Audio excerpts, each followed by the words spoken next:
Schindler's List. This is going to be a happy review, obviously, so make sure to click that subscribe button. But last year, Schindler's List celebrated its 30th anniversary, and I didn't catch it right away, even though I should have, because Jurassic Park and Schindler's List both came out the same year. Steven Spielberg had a great year in 1993. And I did a 30th review for Jurassic Park because I always answer the question, what's your favorite film, with Jurassic Park? So it was really obvious to me. And then around the time of the Oscars, when a lot of comparisons were being drawn to Zone of Interest, and it's been 30 years since Schindler's List. I was like, what? Oh my God, it has. So yes, I wanted to do so now it's like the 31st anniversary, so it's not really quite as special, and that's on me. I should have caught it. And I should have given Schindler's List its due. So this is a second look at Schindler's List. And yeah, it's funny looking at Schindler's List. And not many things are funny looking at Schindler's List, but it is funny to look at Schindler's List now with a 3-hour and 15-minute runtime and think to yourself, wow, man, I've always heard about this film's runtime, and there was a Best Picture nominee this year that surpassed it. That was longer than this film.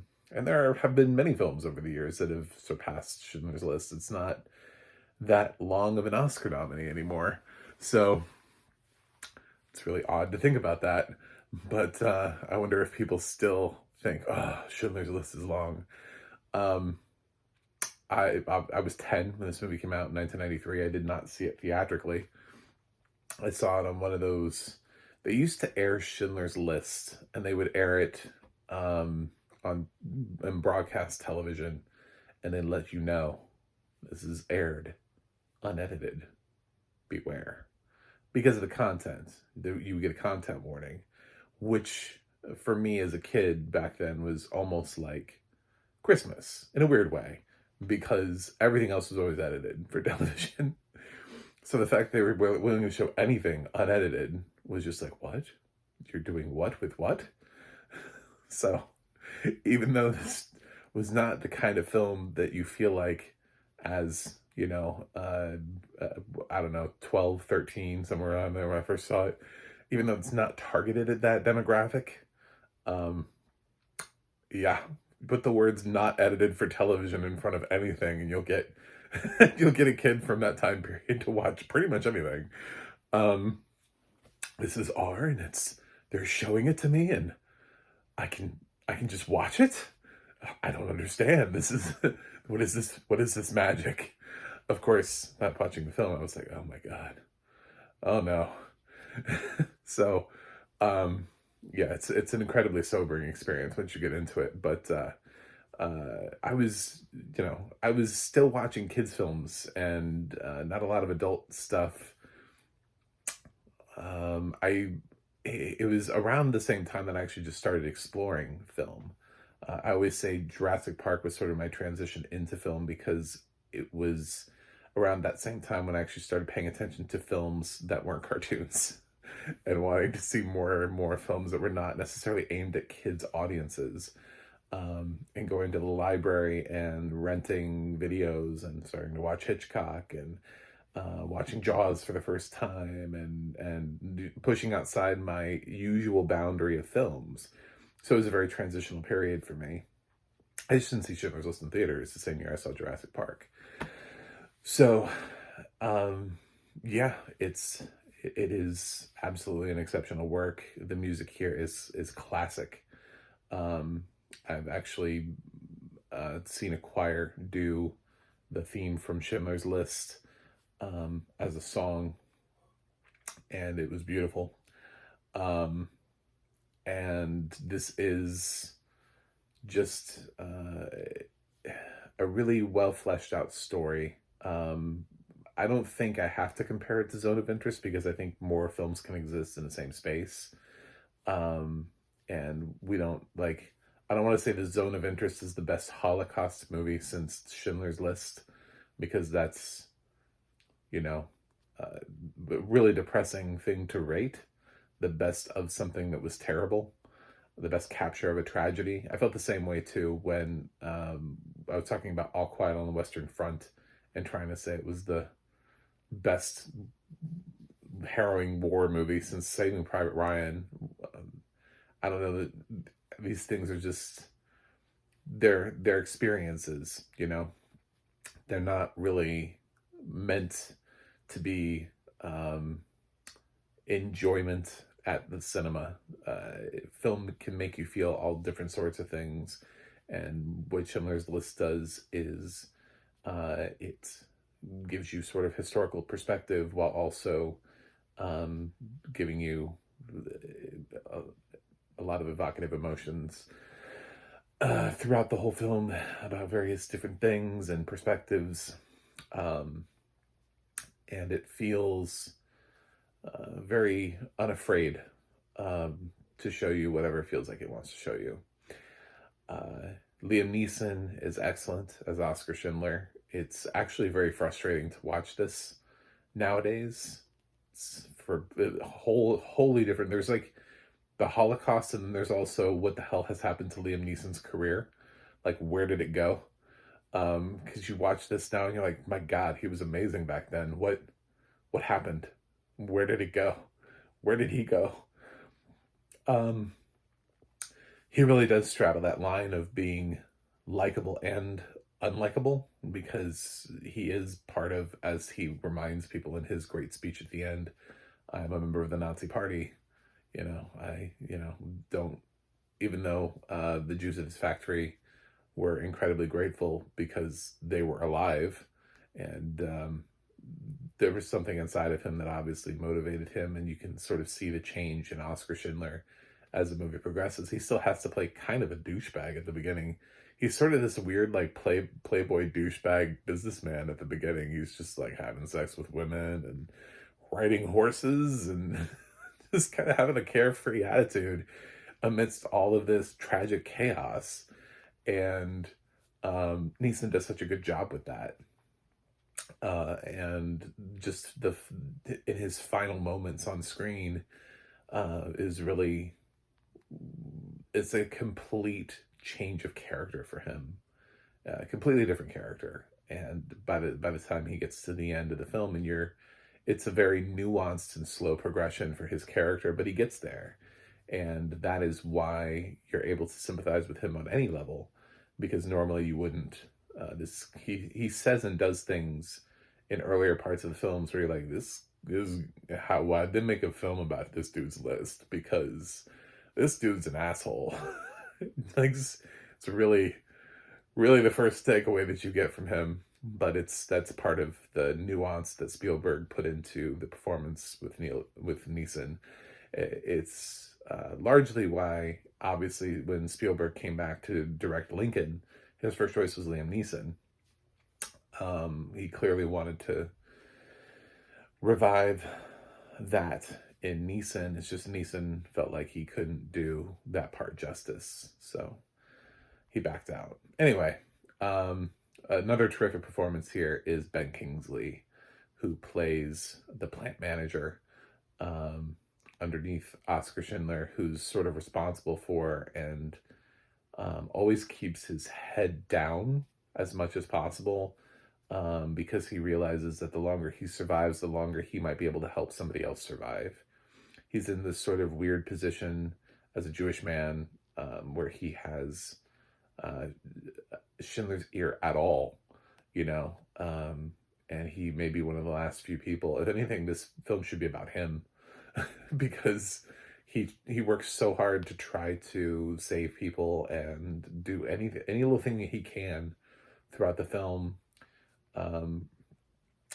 saving himself. Obviously, he doesn't put up a fight, but I think he's just kind of portrayed as a small man. Ben Kingsley is never really portrayed as someone who could kick somebody's ass in a film, so he's always sort of portrayed as slight, and I think that's probably highlighted even more here, is that shrinking away but also being incredibly smart, astute, and aware of his surroundings, and wanting to do whatever he can. And he uses Oscar Schindler and the fact that he is able to talk to Oscar Schindler to save however many he can. Ray Fiennes plays a dude, completely a detestable person, just an awful human being. I love that the film ends with him being hanged. Spoiler alert, but it does. um, so, if you haven't seen Schindler's List, welcome to history. Yeah, he plays a Nazi commandant who, wow, just wow. Um, just just we've introduced some over the years in films that are truly terrifying, and it's, I got to be honest and say I haven't seen Schindler's List in years, and people like Christoph Waltz's Hans Gruber in Inglourious Bastards have come along, and just the callousness of things like Zone of Interest. So we've had some of it come along later, and you're like, oh well, that Ray Fiennes back in the no.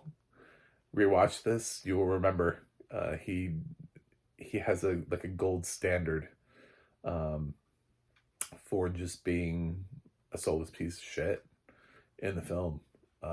It's such an uncomfortable performance to even reward. It's like when we were all talking about Michael Fassbender's performance in 12 Years a Slave, and you're like, I guess it was a good performance, but oh my God, I really don't want to give that an Oscar, you know?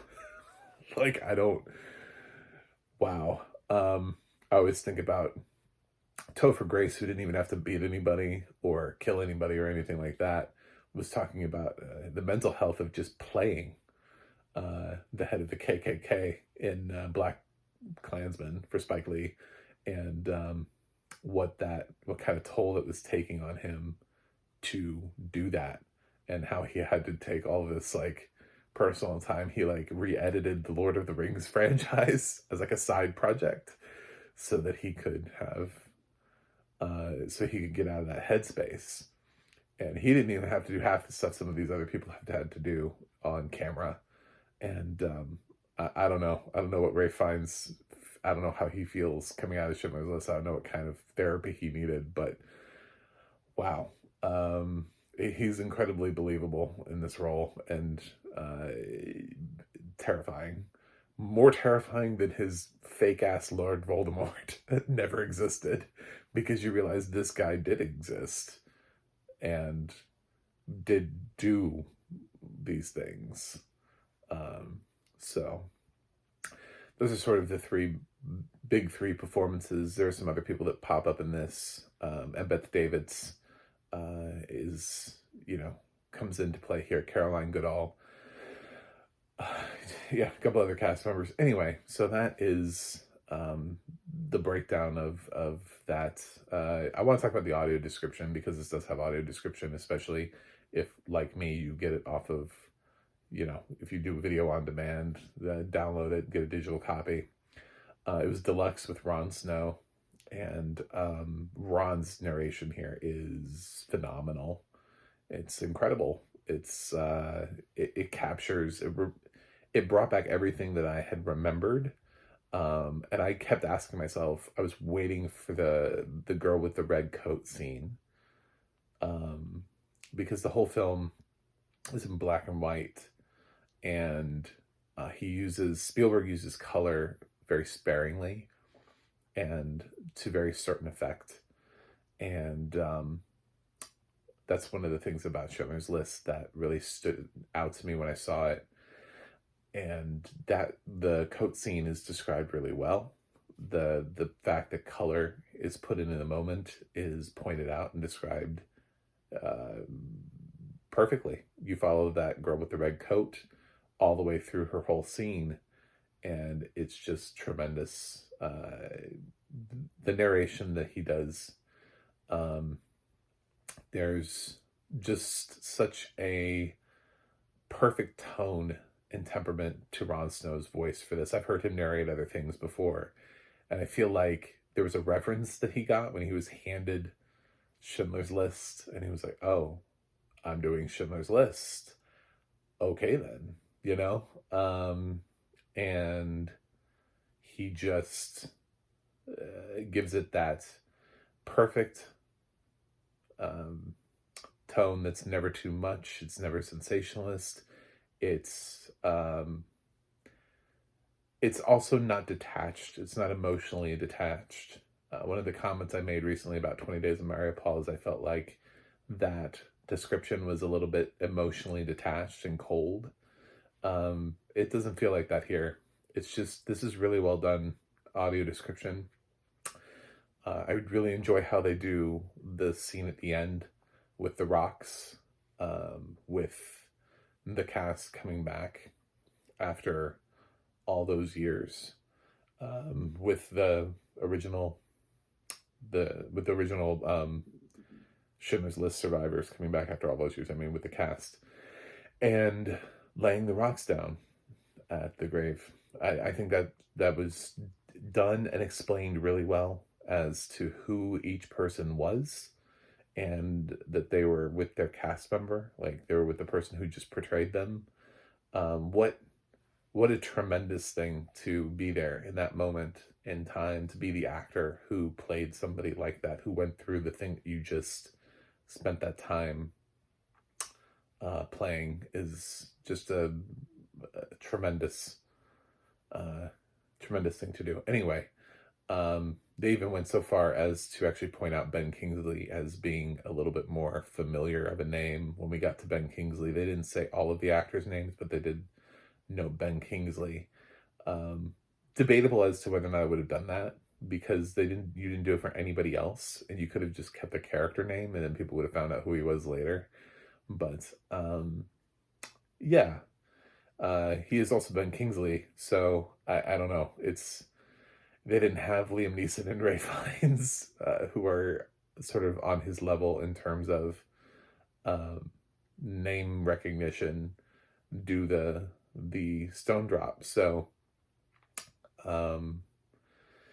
for good reason for Ray Fiennes, but also for Liam Neeson, because they're putting at his character's grave. So there's a final shot of him at the end from a distance. Anyway, it was done well. This is really exceptional narration from Deluxe. I haven't seen Schindler's List in years. I actually think this is really only my second look at Schindler's List, although I seem to vaguely remember watching it like half of a time again. So I think this might be my second and a half viewing. I think I caught it again when it was on television for a while and watched like half of it again. But it's not one of those films that you want to watch over and over and over. You have to be in the mood for it. You have to remind yourself of how fantastic of direction it was. And I love the fact that I'm now older and wiser and can appreciate it for a completely different way, instead of the 12 to 13-year-old me that was sitting there thinking, oh, this is going to be awesome. It's an unedited movie on broadcast, of all things. I used to pop in a VHS and record films that way. It was before DVD, so that was the only way I was going to expand my VHS collection, was to have blank VHS tapes and record things. We didn't know DVD was coming. Physical media, you didn't know. So you just amassed a VHS, and I recorded everything off of TV, and I had movies with commercials. I don't have them anymore because it became incredibly pointless. I guess I could have kept them and uploaded them to YouTube, but the commercials would be a blast from the past. But yeah, I just didn't do that. So and then now as an adult, to think that this is 30 years of Schindler's List, and how far we've come, and the films that have come along after it, and all of that, just different perspective. Anyway, while Schindler's List doesn't give me any sort of happy fun time feelings for me to say it's one of my favorite films of all time, in that way, that it's obviously not a comfort film, which is why I don't watch it over and over and over again. And I would be tremendously just like, what if, for anybody who did tell me that this was I would be like, why? Please take 2 steps back and away from me. because I don't know why this would be a comfort film for anybody. Um, but it is one of the best films ever made. So it just also happens to come out the year that I also happen to say, and I know how it's how trifle that is. Just to put Schindler's List against Jurassic Park, I've got like this thing that actually happened. That's this tribute versus this weird movie about dinosaurs. I just I can't, for where I'm at with film. Jurassic Park has always been that film that I can't find that film that really transitioned other than Jurassic Park that really said, okay, well, let's do this. Like, let's get into film. I want to do that. You know, I that really, otherwise it would just be Disney cartoons before that. I wasn't allowed to watch rated R movies. I stayed away from a lot of that stuff. So, Jurassic Park, yep. And Schindler's List in the same year. Wow. Uh, Steven Spielberg had a hell of a 30 years ago. Anyway, I'm giving Schindler's List an A+, because there really is no other grade to give Schindler's List.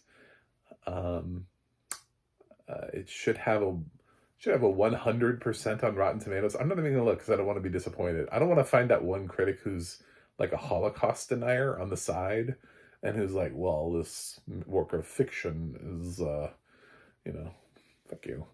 Anyway, if you haven't had a chance to check out Schindler's List, it actually wasn't even that expensive in the Apple Store.